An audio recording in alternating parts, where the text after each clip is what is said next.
Hari Om.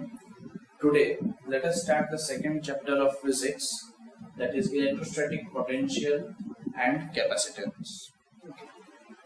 Have you ever tried to bring two north poles?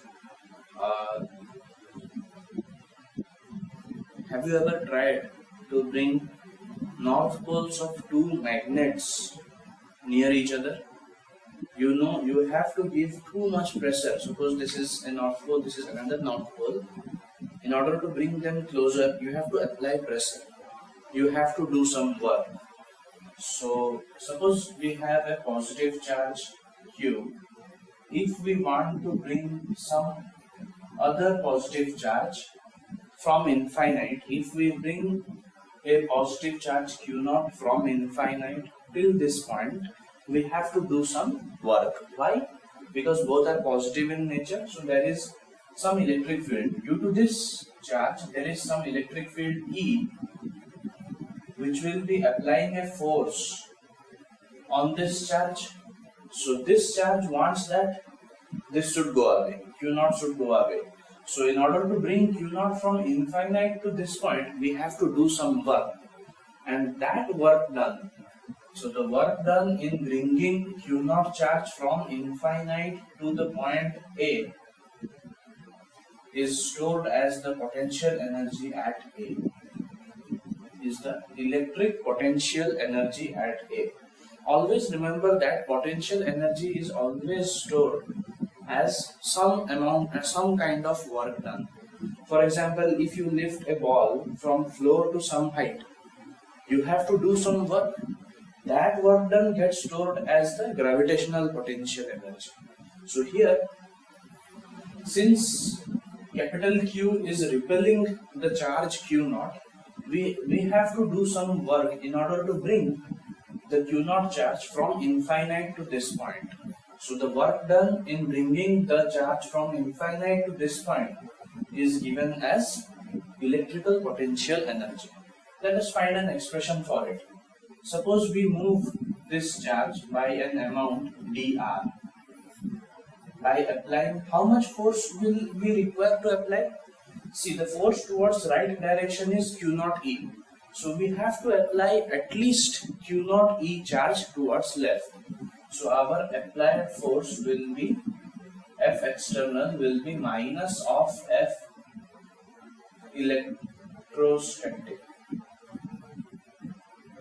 That is minus of Q0E. Q0E is towards right. We have to apply minus of Q0E so that the charge moves without acceleration. So this is our applied force. Now let us calculate small work done. So if on applying this much force, the charge moves a distance of dr, the work done is F dot dr. So work done is a scalar quantity. Now integrating both sides, we will get the total work done, integration of F dot dr. But remind yourself, we brought the charge from infinite to this point. So dr is changing from infinite to A. So from infinite to A. So the work done is equal to, let us put the value. So minus of infinite to A Q0E dot dr.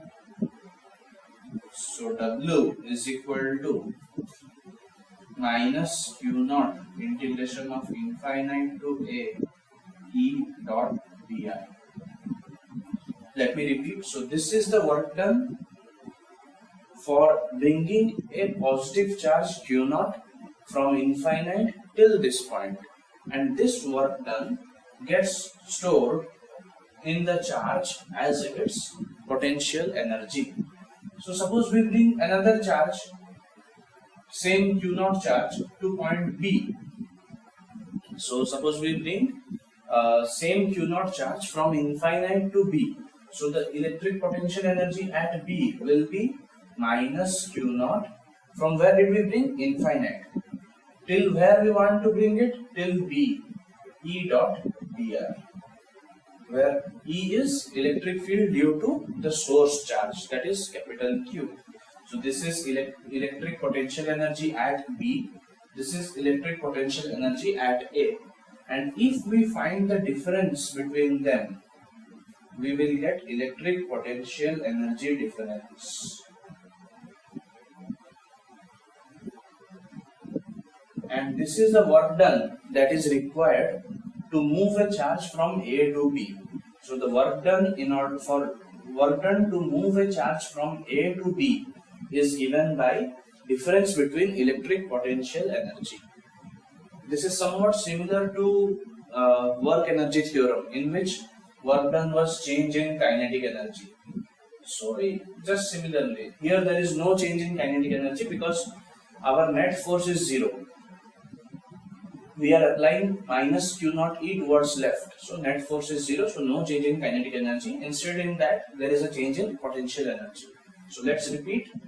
The work done in bringing a positive charge from infinite to a point is the electric potential energy at that point. Alright? You can remember in such a way that work done and energy have the same units. So this will be easy to remember. Now,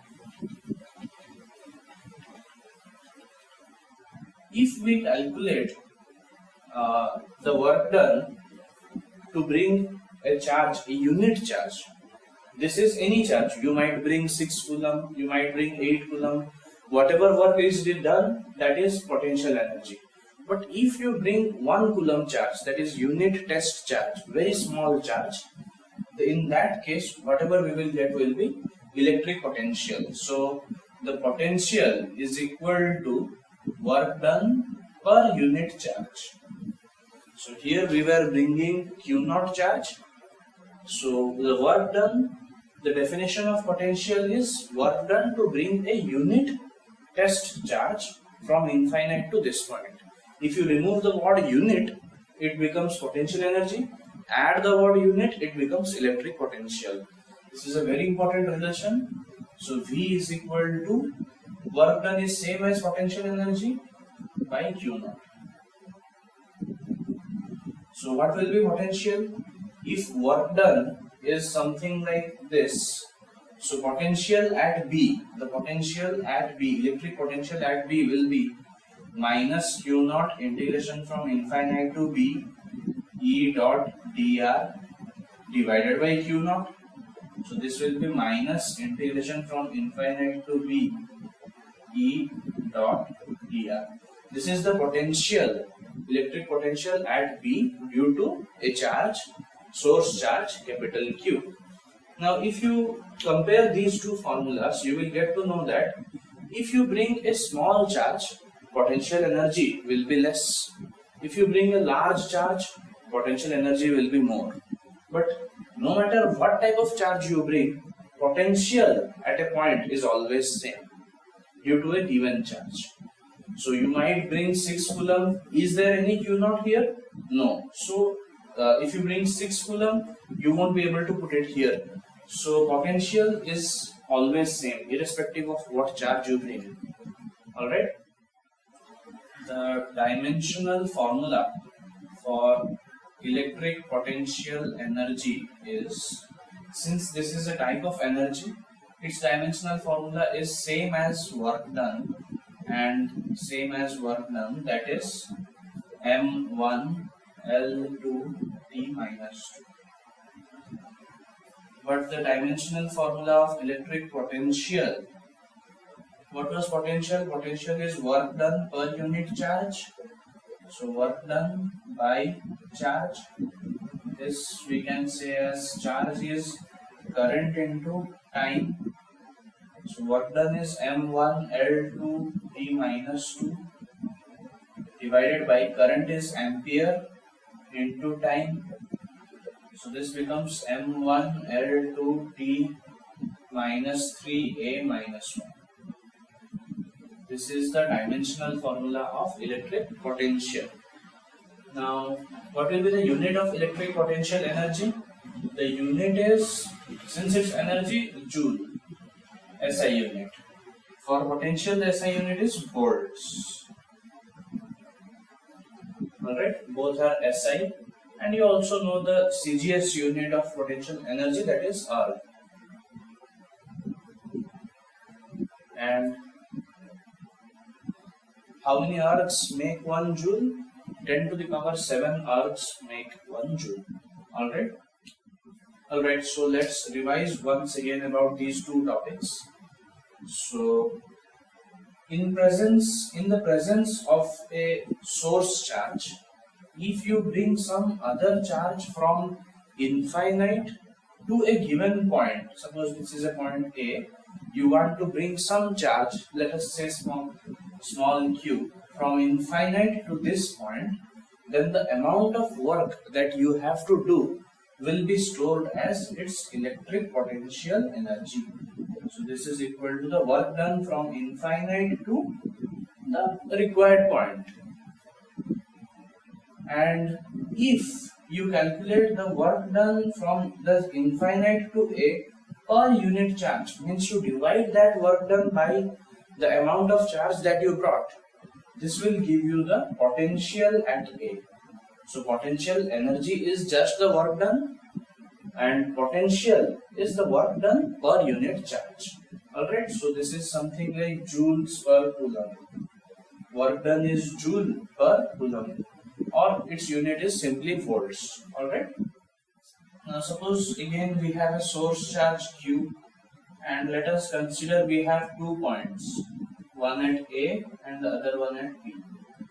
So we have 2 points with us, and you know the electric potential energy at A and potential at A. Similarly, you know the value of potential energy at B and potential at B. Alright, and both are with respect to a charge small q.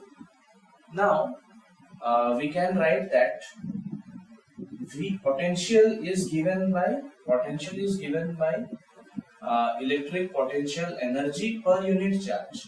So VA is UA by Q, and VB is UB by Q. If we subtract both the equations, VA minus VB is equal to UA by Q minus UB by Q. If we multiply minus sign on both the sides, this will become VB minus VA is equal to UB minus UA whole divided by Q. This quantity is, see, potential at B minus potential at A. This is called as potential difference. So delta V, potential difference, is equal to, this is potential energy at B minus potential energy at A. So this is potential energy difference per unit charge. Alright, so if you bring a charge from A to B, then this relation can be used. So let us stop here today. We will proceed to the next part of the lesson in the next video. Thank you.